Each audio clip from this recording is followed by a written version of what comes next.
Hello, everyone. Thank you for joining today's educational webinar with Cancer Support Community Los Angeles. I'm Abby Espinosa, the Program Coordinator at CSCLA. I'm honored to welcome you to this week's webinar titled The Art of Mindful Eating and Breaking Free from Mindless Habits.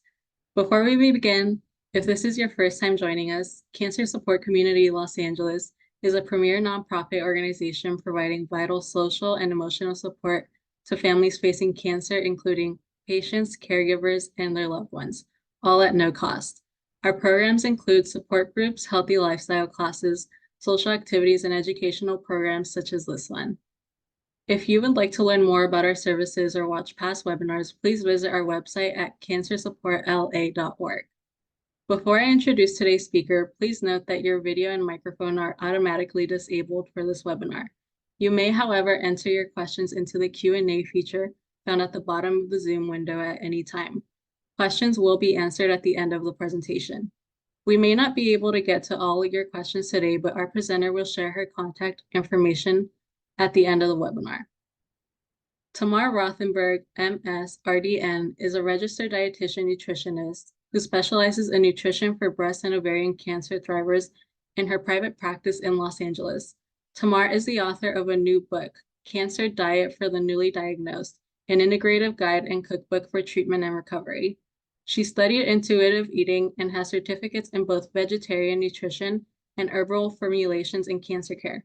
She co-facilitated the study, Coping with Cancer in the Kitchen, at Cancer Support Community Los Angeles and published in Nutrients 2020. It gives me great pleasure to welcome today's speaker, Tamar Rothenberg.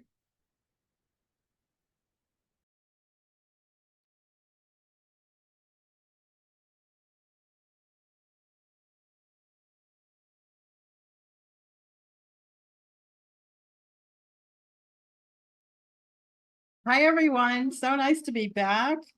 I hope you're all dry and warm. And I think the rain is kind of moving out, right? So let's get started. And I'm going to show my slides.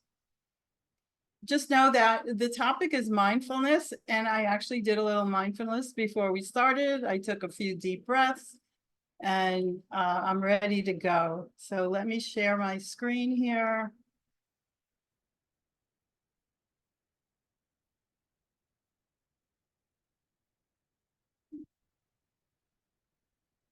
Okay. Here we go. All right, hope you can all see this. So we are talking about the art of mindful eating and breaking free from mindless habits. It's a big topic, but it's an important one. Before I start, so I'll be giving a lot of tips or strategies, and know that some things work for some people, but not everything works for everyone, right? So keep that in mind.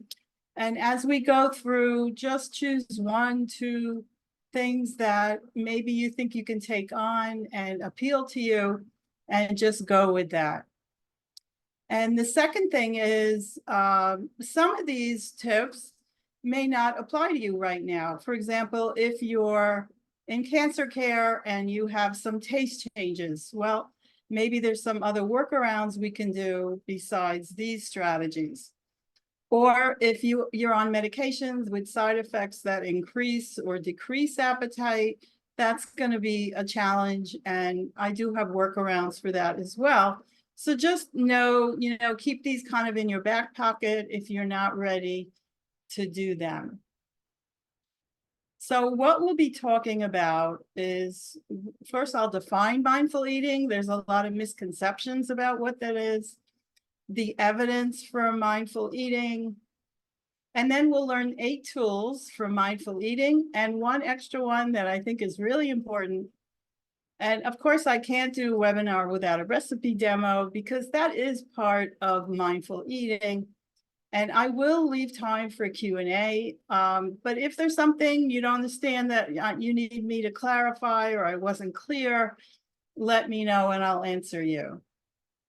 So first, I want you to put in the Q&A. I'm going to ask a question. If you could answer, where did you eat lunch today? Was it in your office? Was it in your car? Was it at home? Did you go out? Did you have lunch with friends? Did you skip lunch? So I'm just interested to know where you had lunch today. You had it at home, your mom's house. That sounds good. At home, ate alone at home. The living room.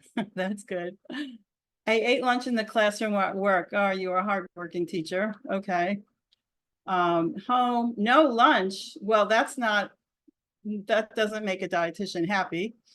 Ate at home in the living room. Right. Thank you so much for your answers. At home. The kitchen. There you go. Somebody ate in the kitchen. The living room seems popular. Home. Very good. So most of you seems like you ate at home or a few at work. So the reason I really ask this is because you can see that mindful eating can be challenging. For example, if you're not at home, if you're traveling, if you're at work, things like that can be very challenging. And thank you for answering. That was great. Okay. So think about it. How many food decisions do we make every day? There's actually quite a few. How many, can you take a wild guess? How many food decisions are you making every day, every meal? Is it 10? Is it 20? Is it more than that? Just give me a wild guess in the Q&A. 17, 10, good. 20, good. 26, 10. Too many. Need to cook for me and my husband. Yes, I can imagine. 50. Okay, we're getting close because it is higher than that. 16. Great. Thank you so much. Okay, so we actually make over 200 decisions a day that you don't even notice probably that you're making every day. So let's break it down and we can kind of understand why our choices can be challenging, right? So let's say we're just having breakfast. What are the kind of decisions that go into breakfast? So let's say some of this may be automatic, but even if you make your food choices, there's still going to be more going on. So let's say you decided you're having eggs with fruit, toast, and coffee. Hey, that sounds pretty simple, right? But let's say you're choosing eggs. Are you going to eat the egg whites? How many are you eating?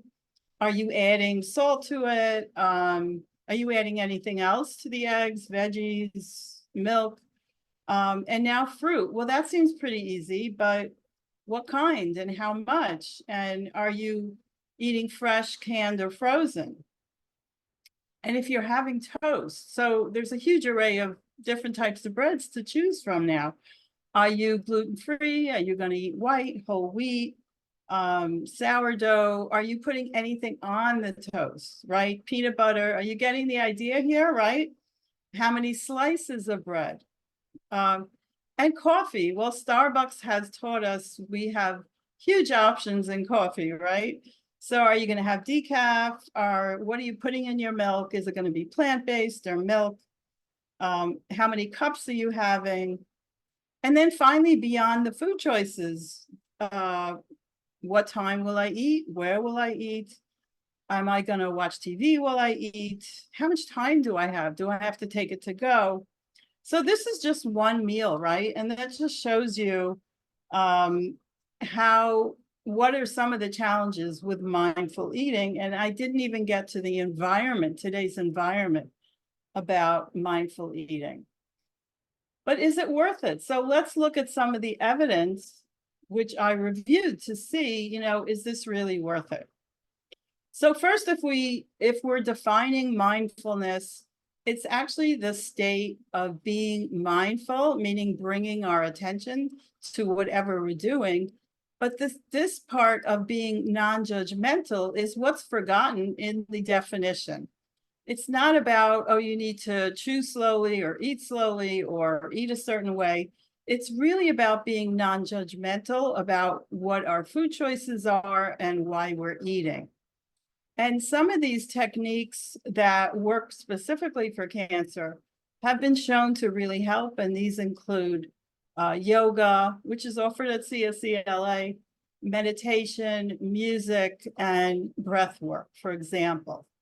And these approaches have been shown to reduce stress, sleep disturbances, fatigue, anxiety, depression, and pain. So when it comes to mindful eating, we see, if you look, there's a graphic here, it's from JAMA, and it was a small study that was done on whether mindfulness training helped people with hypertension. And it showed significant results that they were better able to adhere to what's called the DASH diet. It's a specific NIH diet to lower blood pressure, and they were able to, and they indeed reduced their blood pressure. So it is helpful for improving eating patterns and also helping emotional, restrictive, and some eating disorders like binge eating. So now that we have the evidence, what can we do? So mindful eating, as we saw, it can be difficult, right? Like, what did you do when you were eating today? Did you watch TV? Did you read? I don't know, I'm showing my age, but did you grow up reading the cereal boxes when you were a kid, right? At breakfast. And today we have the phones, the ultimate distraction. Are you eating at work? So you're not really paying attention. Are you eating while driving, which I often see from my car? Are you traveling? And how was your sleep? Because we'll see that directly affects mindful eating. And so think about, what are your distractions during the day? So what we want to do, where mindfulness comes into play, is it's a balance, and it's about what we call food freedom. And I find that many of my clients can go to extremes after a cancer diagnosis, right? So let's say you find out sugar causes cancer, which it doesn't, okay? And so you're never going to have sugar again, and you're going to always deny that. Well, is that going to work long term? It's going to be really hard. And I call it the joyless diet. You're really not going to have fun if you're doing that. And then the other extreme, which other people turn to, is, well, I had cancer, so I'm going to eat whatever I want. And both of these are valid for you. But what is going to be the result if you're always indulging? You're not going to feel very good. You may have more fatigue. You may have more chronic diseases down the road. So we want to find that balance, which is mindfulness. So for example, if we're always denying, can we find room to incorporate some more foods? If we're always indulging, can we find a better path to enjoy food sometimes as well? So that's what mindfulness is all about. So, when we sit down to eat and we want to try this mindfulness practice, which is a practice that involves skills that we have to develop, we may start asking ourselves a lot of questions, but I like to really narrow it down to these three. And this is from Dr. Michelle May. She's the founder of Am I Hungry, which is a mindful eating program. And she really narrows it down to these top questions. So number one, what do I have? So what do you have in the pantry? So for example, if you only have snack foods, well, maybe you'll want to set a goal of doing a little more meal prep, for example. And number two, what do I want? And that's where I think many people don't ask themselves. So if you've been dieting a long time, you don't ask yourself what you want anymore. You only go by a prescribed way of eating. So maybe you want, what textures do you want? Do you want something crispy? Do you want something salty? Yes. Do you want something sweet? So those are the kind of questions you may ask. And then what do I need? And that's a very important question. What maybe you're in cancer care and you need more of a mineral or more iron or something. And so you want to know, what do I need? And so we're not calorie counting, we're not restricting our food. What we're doing is, let's say, what do I have? The question might encompass noticing the nourishing properties of food, and I want to know if I have them. What do I want? We want to be able to select enjoyable and nutritious foods. And we're also acknowledging we have food preferences. It's non-judgmental, and we want to give permission to enjoy fun foods some of the time.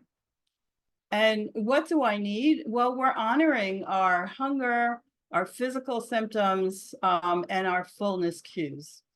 So these three encompass really the whole of mindful eating.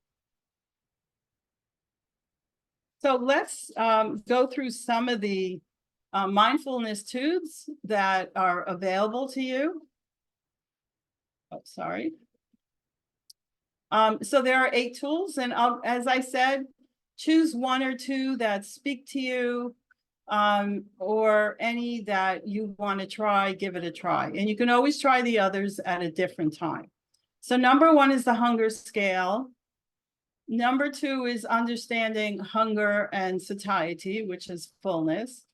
Number 3 is journaling. Number 4 is restorative sleep, and I'll show you the connection. Number 5 is recognizing and labeling stress eating. Number 6, know your triggers and redirect. Number 7 is very important, managing your expectations. And number 8 is meal prep. And that is really a very big part of mindfulness. So if we look at the hunger scale, some of you have probably seen this before. We want to use this sometimes to really gauge what's going on, what are our body cues for appetite and fullness. And so on either side of the scale are extremes, which we don't want to be in. Number 1 is you're starving, you're feeling weak and dizzy. Well, that's not a good state to be in. And on the fullness scale, number 10, you're too full, you feel sick. So we want to get into what I call the happy zone. That would be kind of between 4 and 6. So when you're planning your meals, thinking about eating, you want to kind of be in number 4. I'm beginning to feel hungry. And maybe, you're starting to feel hunger cues. Your stomach's growling, things like that. And then as you eat, you want to get to 6, which is you're slightly full. You're actually pleasantly full. You're not uncomfortable. You're not feeling stuffed. And of course, you may get into that 7 zone if it's Thanksgiving or a social gathering, and that's okay. We're talking about most of the time, we want to kind of stay in that happy zone. That's where our body is happy too. Oops. So number 2 is really understanding the biology of hunger and fullness. And it's just not your fault sometimes. It's your hormones that rule your body. So understanding hunger and fullness has to do with the 2 hormones that really regulate appetite and fullness. And they're called leptin and ghrelin. So ghrelin is what I call the GER hormone. It increases your appetite, makes you want to eat.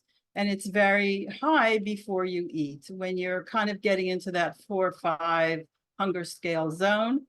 But your leptin is very low because you haven't eaten yet. And that regulates how full you are. It signals your brain that I'm done, I'm full. So then after you eat, your ghrelin's going to be very low. You're satisfied, you ate, but your leptin's going to be high. And actually, this leptin hormone is different in many people. And a lot of the new weight loss medications act on these hormones. They slow digestion and they impact these hormones so that you do feel full faster and more full after you eat. So understand that your hormones are working, they're working for you, they're not working against you, but we do have that biological response, right? So number 3, as I said, not everything works for everyone, but some people do feel like they want to journal. They want to jot down before they ate. Were they hungry? Did they eat past fullness? What were their emotions? What was going on when they ate? And what was what I call perceived healthiness? Do you feel a food is so healthy that you have to eat it, but you don't really enjoy it? And I'm like, don't eat it if you don't enjoy it. And so journaling can be very useful. I suggest doing it for 1 to 3 days and seeing, is there a pattern to the way you're eating? Here's an example of a journaling tool from Duke University Wellness Center. And so you would jot down what time you ate. So that could be very different every day. This is where you could use the hunger scale. Where were you on the hunger scale? What were you feeling? What were you thinking? Maybe what you were doing when you were eating. And all that kind of gives you insight into what goes on, so that increases your mindfulness about the way you're choosing what foods to eat. Number 4 is what I call restorative sleep, which eludes many of us, right? So restorative sleep is when you actually get up and you're refreshed. But a lot of us are not getting this, especially if we're on an active cancer treatment or beyond, and we're on certain maintenance meds that interfere with sleep, hot flashes, things like that. What happens if we don't have this restorative sleep? First of all, we're going to be fatigued. We're not going to be making great food choices, but we're also going to turn to foods that will give us quick energy. And that's done without you even realizing it. Sometimes your body's very smart and says, I need quick energy. Give me anything. Give me a cookie. Give me a pastry. And so those are the refined carbs that actually digest very quickly and do give you energy. But then you're not going to feel so good later on. You may be more fatigued. And so if we don't get enough sleep on a daily basis, you'll see how that will be very challenging to do any kind of mindfulness. So just also understand that sleep plays into this as well, right? Does that make sense? Is there a question? I just want to check the... Oh, okay. I'll address that at the end. Good questions. All right. Okay, so number 5, it can be quite difficult, but it's a great tool. So we want to recognize and label stress eating. So we might, if we're reaching for something, we might hit the pause button for 30 seconds. And this isn't a tool for restrictive eating. This is understanding what's going on kind of behind the scenes. We want to recognize that that's the first step in addressing it. And then we can have a chance to evaluate what's going on. So for example, did you not exercise today and you're feeling kind of sluggish? We tend to eat more. Did you exercise too much? And then that also affects our appetite in different ways. Some of us think that we want something sweet after every meal, but maybe that's just a habit, and habits can be changed, right? But also, what happened today? So Oprah has a really good book. It's called What Happened to You? And I like the title because it removes the judgment that you're to blame. So just kind of think 2 steps back. Well, what happened today? Did I have a scan? Did I have, an unpleasant social interaction with somebody? And that causes me to reach for the foods that I really wouldn't eat ordinarily. So this is about recognizing and labeling stress eating, and then understanding how our decisions are made. And maybe we can look for comfort in ways other than food. Maybe food is not the way to solve it. So if we're not hungry, maybe turning to food would not be the best decision at that point. Number 6 is also a practice. It takes some time to recognize this, but knowing your triggers and redirecting. So let's say you have an external influence, like we all say, don't go shopping when you're hungry. Well, of course, maybe you won't choose the best foods to have in your pantry. So that would be an example of an external trigger. But an internal, again, back to thoughts, not every thought has to lead to an action, right? Maybe we can just go with the feelings, feel them. We can just feel those emotions and let it pass. But maybe it's physiological. We talked about the hormones. Maybe it's real hunger. Maybe it's fatigue. Maybe we're really low energy and need to eat more. So either way, knowing our triggers and kind of redirecting, again, evaluating what's going on, encourages mindful eating. So an example would be, okay, this week I want to try to have healthy snacks. And then I go to my pantry and I don't really have anything that's nutritious. Well, that's where meal prep would go in. So we recognize there's a trigger there. We need to redirect and do a little more better grocery shopping, a little more meal planning. And number 7 is what we call embracing healthy eating. Everybody has their own definition of what healthy eating is. And maybe it's too ideal, right? Maybe it's too far reaching. And we need to manage our expectations. So my supervisor was an eating disorder dietitian. She used to say she wanted her clients to be average students, right? Just be a C student. You don't have to every day eat perfectly, and you could still manage nutritious foods for the week. So we can turn to food and decide, what are we asking our food to do? Is it to comfort, which is fine once in a while? Is it just to fuel, which is great? Is it to nourish ourselves so we can complete cancer treatment?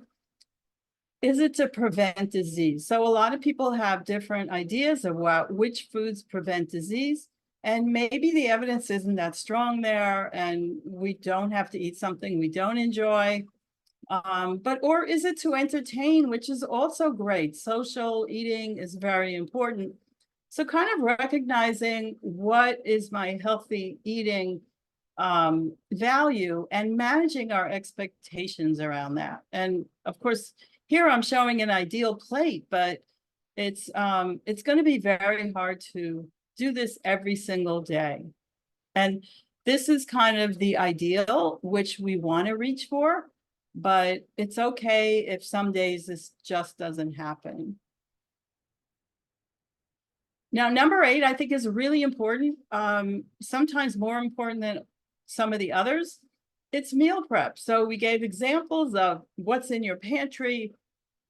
We have to be motivated to do it.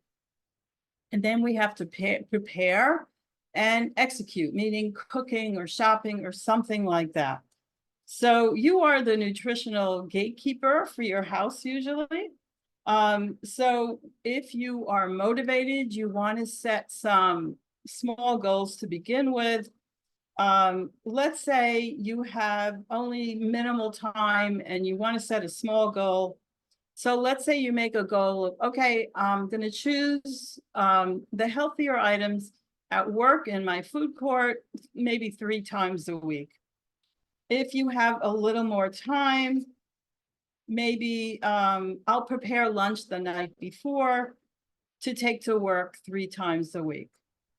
And maybe my ultimate goal, which I do want to reach, is batch cooking lunches for the week, putting it in the fridge, and then taking it to work daily. Or when I make dinner, I'm going to make extra servings and prepare my lunch for the next day. So all those are great decisions and goals to try to do. And that would be part of mindfulness, right? Mindfulness is really what I call self-care. For me, the ultimate mindfulness tool, I believe, is self-kindness. That's where the non-judgmental part of mindfulness comes in. So I want to leave you with this quote for a mindfulness tool.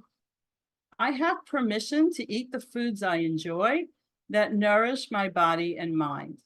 I can mindfully pay attention to my hunger and fullness cues and trust that I will have another chance to enjoy this food. So I think that trust might be the key word. That, let's say I'm having some kind of emotional feeling and I want to eat something, and you can say to yourself, I can have it now, or I can have it anytime. I trust that I can do this. And sometimes that's very relaxing to understand that you can have the food anytime and it doesn't have to be right now. So I hope that makes sense. So let's get cooking, because like I said, it's part of mindful eating. And we're going to make, I'm going to show you a quick dish that you can whip up even without any culinary skills. You only need a few items. So let's look at the recipe. This is a chill zucchini basil soup. This is really good, especially if you're if you have oral side effects from chemo, for example. You want something cold that tastes a little better or creamy, and you don't want to other foods, you're sick of smoothies and other foods don't appeal to you. So this is a nice recipe to start with. You just take zucchini, onion, a cup of basil. You can use garlic or not, some lemon zest, olive oil, vegetable broth, and then yogurt, which you can do plant-based if you'd like, and then salt and pepper. And all you're going to do is chop the zucchini and onion and some of the basil, the garlic, and zest the lemon. And that's it. So you're going to add, in a soup pot, you're going to saute your onions and garlic.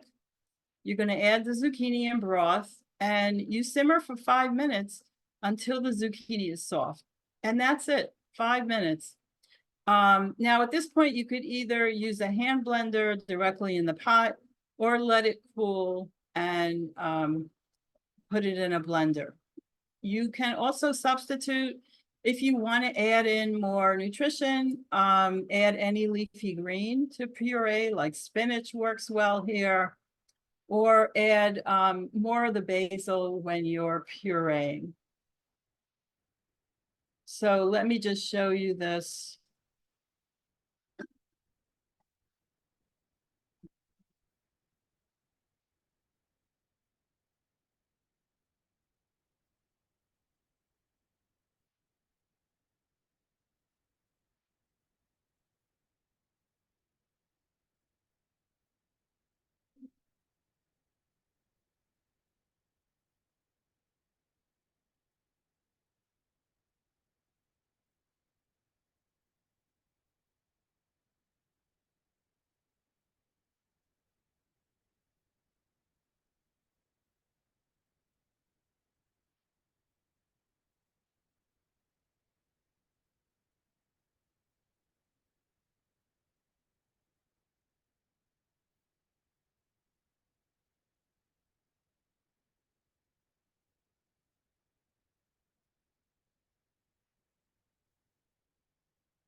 You can also buy pre-chopped zucchini or onion if you'd like, to make things easier.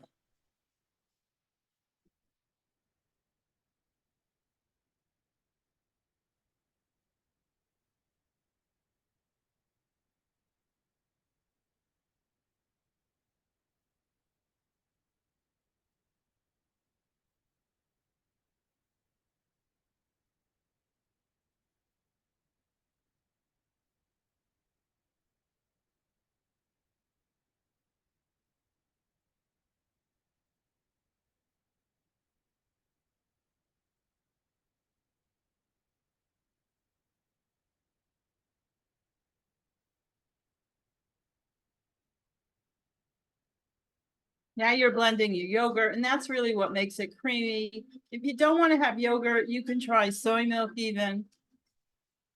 And then the important part is chilling it, and it's nice, creamy, and actually refreshing as well. I haven't tried it hot, but cool, it's really nice because it's kind of a thick soup as well. So I hope that works for you.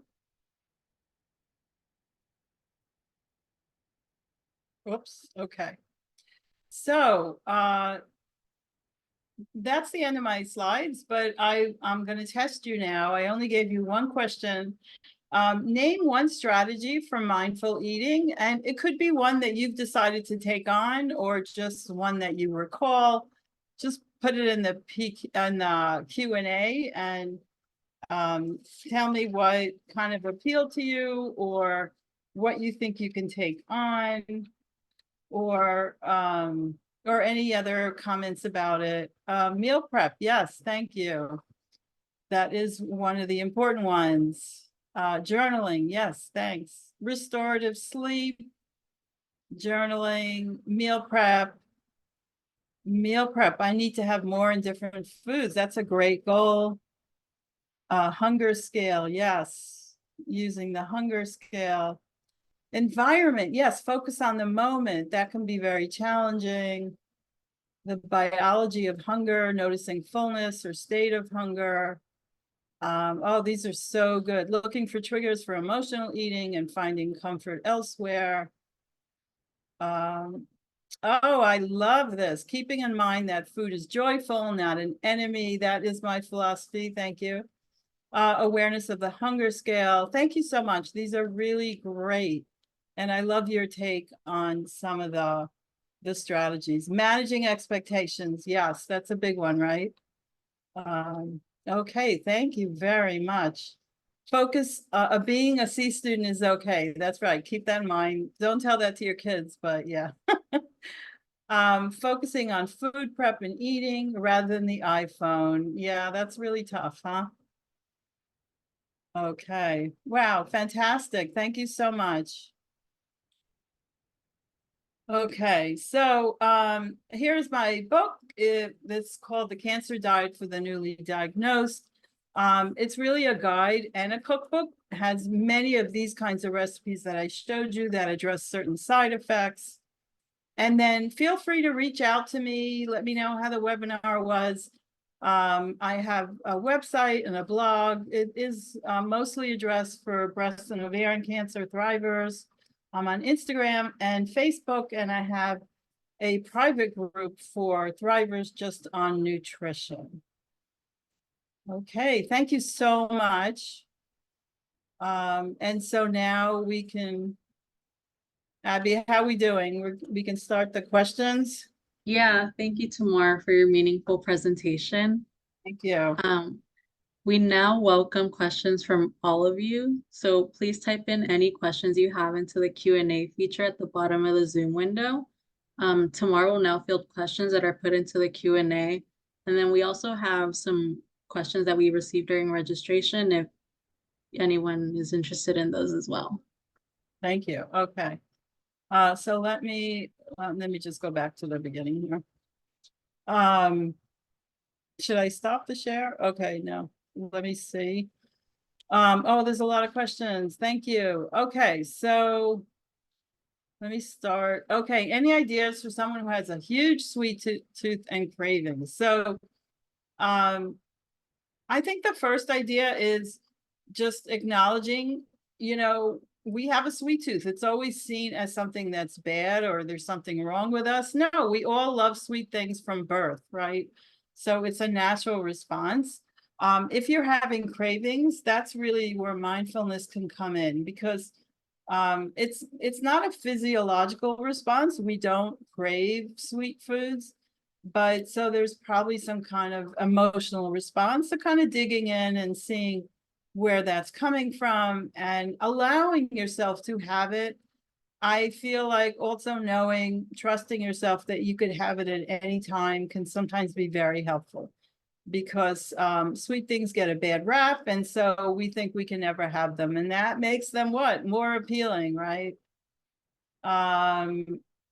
because of meds, I don't taste much, so I keep eating different things to get satisfaction. Yes, very common with some medications.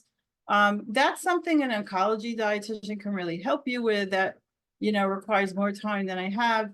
But one of the tricks is to focus on texture instead of flavor, right? Because you're not testing, you're not tasting, so maybe what texture do you want? Or what temperature do you want? That may be helpful, but I really encourage you to work with an oncology dietitian.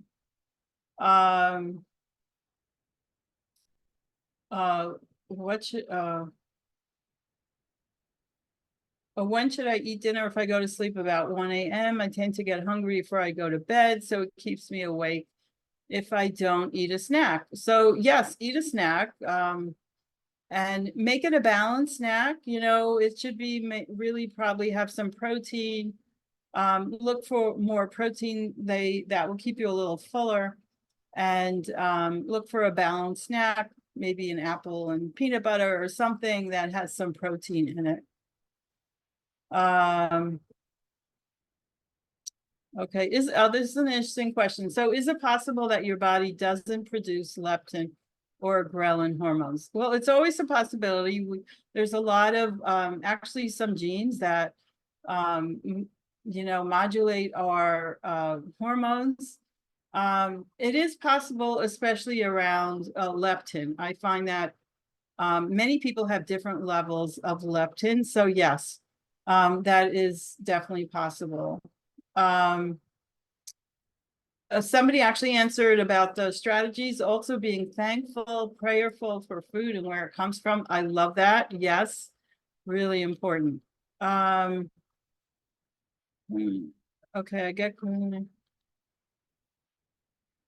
Okay, substitutions. I'm a chocoholic, so I do try to substitute and it doesn't work in the long run. Yeah, so again, actually, that's kind of back to the sugar craving dilemma where I don't think you can call yourself a chocoholic. That sounds a little judgmental. I would just say I really enjoy chocolate. And maybe it doesn't need to be substituted. It depends what kind you're having it, when you're having it. So that's something to work on. Okay, we still have more time, Abby? Yeah. Yes, we have 15 minutes. Oh, okay. Yeah.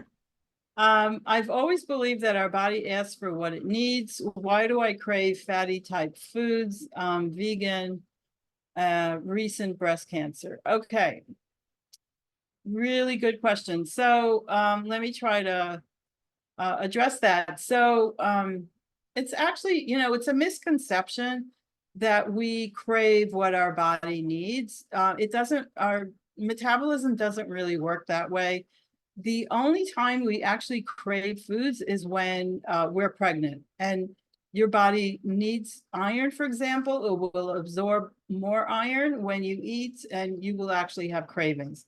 But in general, all cravings are psychological, and it doesn't mean there's something wrong with that. It's just the way it is. So you're craving fatty type foods, you're vegan, that's great.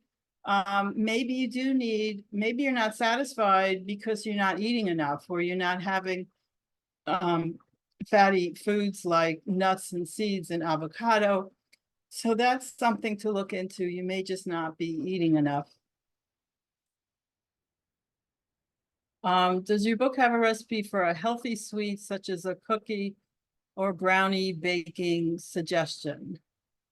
I do have some like what we call energy bites, which are probably a little healthier than, your standard cookie or brownie. So that is something that may be useful.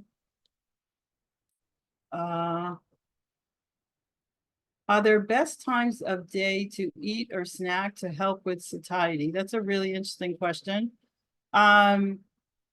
Everybody kind of has their own cycle, their circadian rhythm, which applies to sleep and eating. Circadian just means a day. And we're finding that's really, really critical now, even in terms of when we give medications, when is chemo given, for example. So it's not a question of are there best times of day to help with feeling full. That depends on the food. But the best time is what your body responds to best. So just like exercise, you know, when do we feel better about exercising? Is it morning or afternoon? So that's something, mindfulness may help with that, but kind of noticing, again, on the hunger scale, are you waiting too long to eat, or are you eating when you're not hungry? Those are things to explore. I hope that makes sense. Are sugar-free desserts or sugar substitutes okay? Yeah, so I just gave a whole presentation on that. It's a really, really complex subject right now. I'm sure you saw the headlines about causing cancer, which is not exactly true. If you look at, then they had to go, the WHO had to go back and clarify what they meant. So right now on the market, sugar substitutes, there are none that are dangerous or can cause cancer in the amounts that we eat. And the research that was done showed that the risk for kind of cancer risk for sugar substitutes just started at, I believe it was 14 cans of soda a day. So I like to say, if you're drinking 14 cans of soda a day, you have bigger problems than sugar substitutes, right? So I don't think we have to, it is still recommended for people with diabetes. There is some research showing it might affect our microbiome, which is not, we don't even know if that's a good thing or not. So I would say if there are times you could use less sugar, that's going to be kind of the best way to go about it.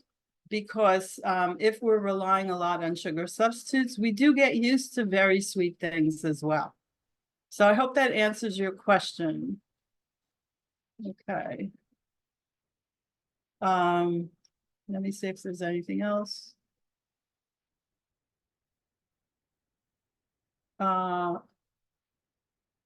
Normally I eat healthy, I'm full of energy, but my maintenance drug, when I take it, makes me sleep 12 to 15 hours a day. Yeah, that's tough. I'm sorry.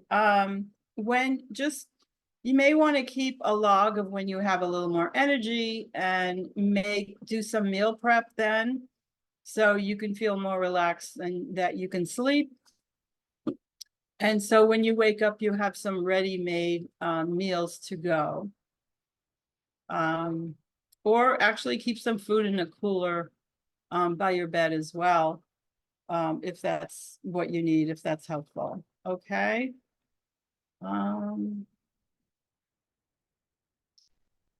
Let's see. Oh, you're welcome. All right, I think there was, let me see, was there one more? Oops. Oh.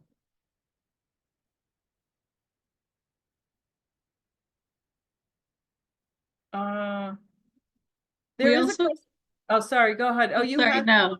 yeah. We also got a few questions from registration if you want to go over those, but I think you found one more, so you can go ahead and answer that.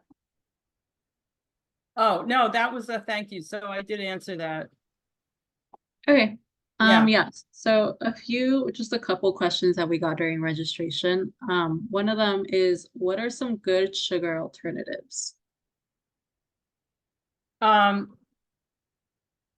know, that really depends on you. What are you baking? You know, what type of food prep are you doing? So that's number one to consider. Number two, you know, they're all FDA approved.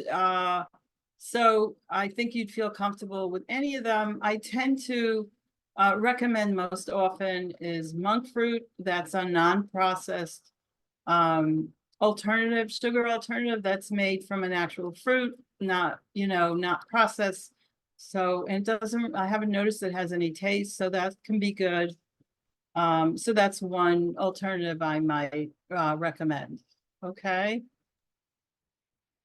Great, thank you. Another question that we got was, how can one stop nighttime/evening snacking?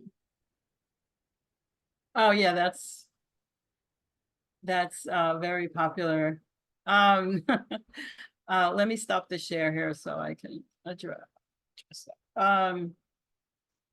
Yeah, so that goes back to mindful eating. Are you, is there like a certain habit when you eat those foods? So for example, are you on the couch in front of the TV, which is very common? That's when people reach for kind of these snacky foods. So just kind of observe, where are you eating it? When are you eating it?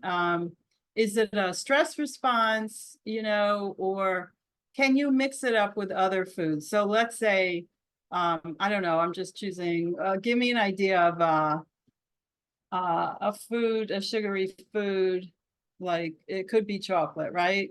Our all-time favorite. So if you want chocolate, can you mix it up with some nuts?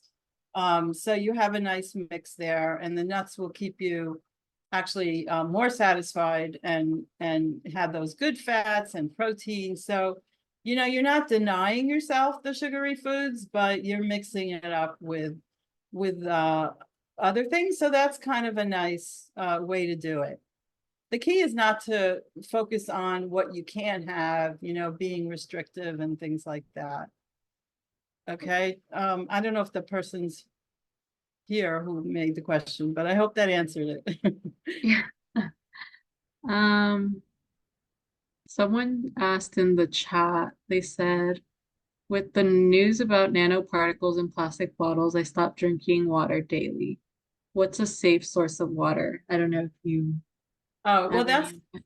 yeah, that would be a discussion apart from mindful eating. I will say that I saw the study on it. It's not what the headlines were blasting. If you really look at it, it was a kind of a tiny amount, and you'd have to drink a lot of plastic bottles. Really, we have to understand the context, right? What the risk is.